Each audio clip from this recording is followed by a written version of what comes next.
Hi, my name's Mark Knight and I'm a filmmaker, and today I'm going to talk to you about showreels. Why? Why am I talking about showreels? Because I don't think they're very good, most of them. I don't think they offer a lot of value. I don't think they are particularly helpful to the people that are creating them. And yeah, I think they could be done a lot better. So we're just going to examine that a little bit. And yeah, if you've got any comments, I'd love to hear what you think. So leave a comment below. And yeah, hopefully we can start a dialogue and yeah, fix this problem that is showreels, because they're goddamn awful, most of them. Are they? Or are they just pointless? Oh, that was a bit spiky, wasn't it?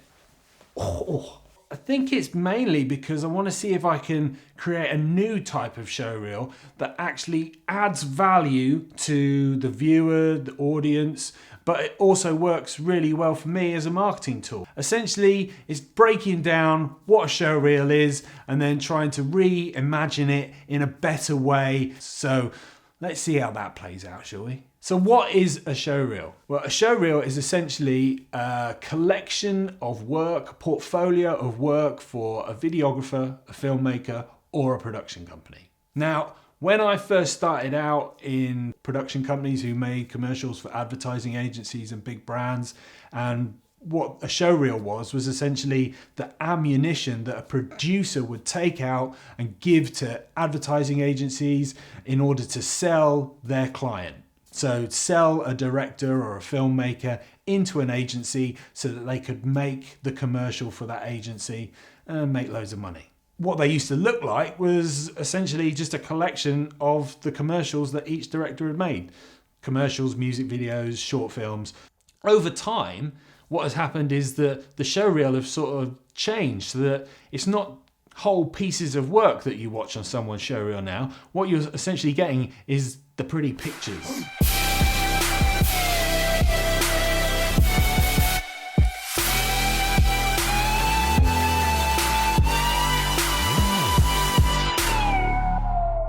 The problem with that is that people don't get to see the context of what you've actually created, why you've created it, what you actually had to work with in order to create it, and then what was the outcome. So they're very superficial things, showreels, and I'm not bad-mouthing anyone's showreel in particular, except for maybe perhaps my own.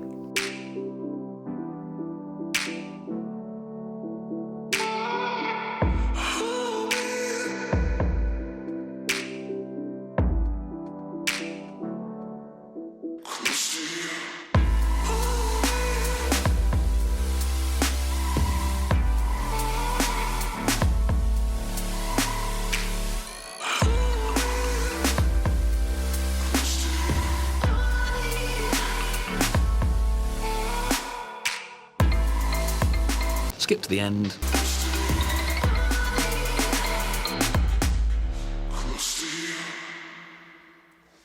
Yeah, what do I think about that? I'm proud of my showreel. I'm proud of it for lots of reasons. The main reason is that all of that stuff is mine.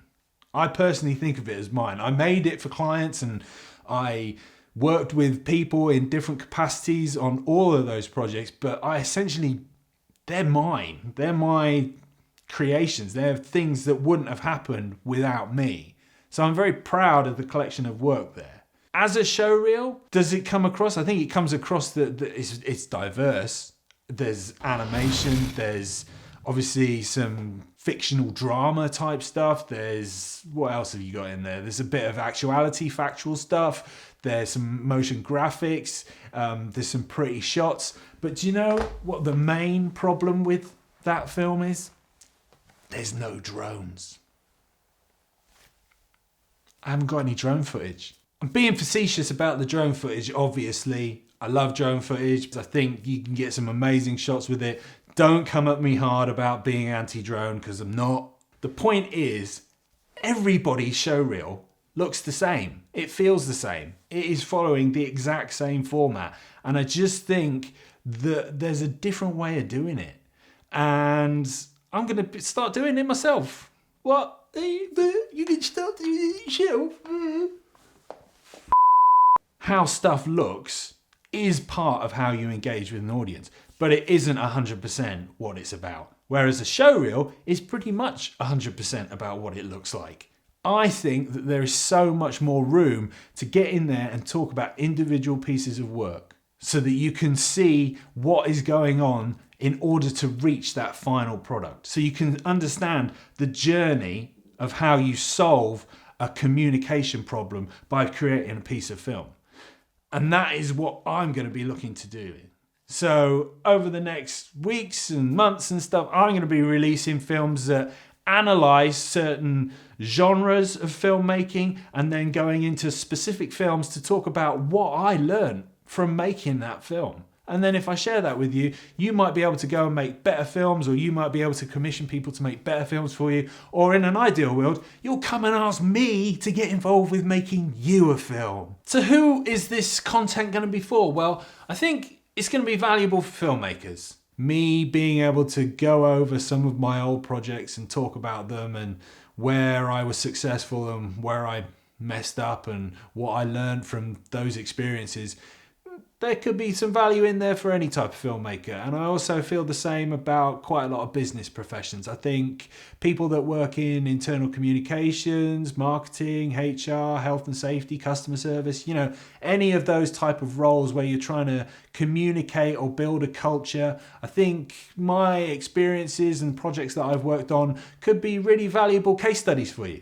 And yeah, I'd love to hear your thoughts on that. So why don't you leave a comment for me below, ask me a question, anything, pretty much anything. If you like what I'm proposing to do, because I've still got to do the work, I've actually got to shoot this stuff and edit it and get it out.